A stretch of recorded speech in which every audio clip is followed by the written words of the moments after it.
Ça y est, le décompte est lancé, c'est dans 100 jours que les JO de Tokyo auront lieu. Initialement prévu en 2020, c'est bien cette année, en 2021, que les Français iront défendre leur chance de médaille à Tokyo. Alors déjà, le premier enjeu, c'est la pandémie.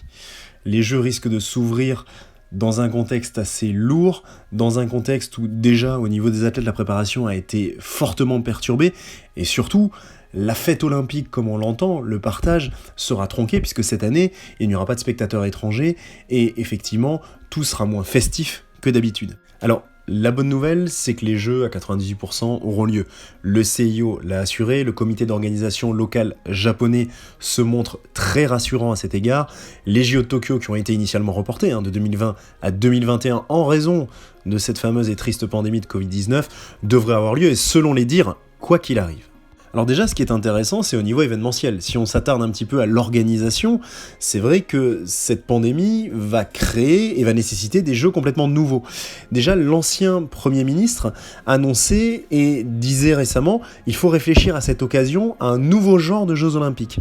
C'est vrai que les organisateurs ont planché, ont réfléchi de longues heures, de longs mois, sur cette volonté de faire de ces JO un modèle pour les éditions futures. Alors, un modèle certes différent, alors effectivement, un modèle lourdement impacté par une crise sanitaire, mais effectivement, les différentes déclarations, tout simplement, annoncent des spécificités bien particulières et bien locales.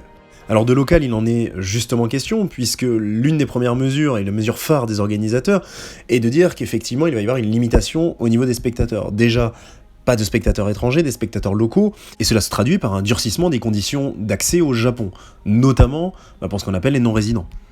Au regard des différents sondages, justement, les résidents sont pas très chauds pour recevoir des athlètes venant du monde entier, avec ce risque d'infection qui plane tel une épée de Damoclès et qui ne cesse d'augmenter dans tous les pays.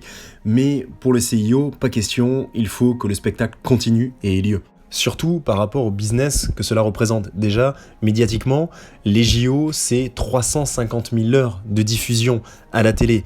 Rien que sur les réseaux sociaux, c'est 5 milliards de personnes qui ont suivi les JO de Rio sur le social media. Donc par rapport à ça, effectivement, c'est une caisse de résonance incroyable. Et qui dit caisse de résonance, dit potentiellement et naturellement quelque chose qui va intéresser les sponsors. Et pour terminer sur l'actualité, se pose la question sur qui sera le ou la porte-drapeau de la délégation française à Tokyo. Alors, n'hésitez pas dans les commentaires à vous donner tout simplement vos pronostics et à dire effectivement si, selon vous, oui ou non, les Jeux auront lieu. En tout cas, merci pour votre écoute, bonne soirée et j'espère à dans 100 jours pour commenter et regarder les différentes épreuves à la télé.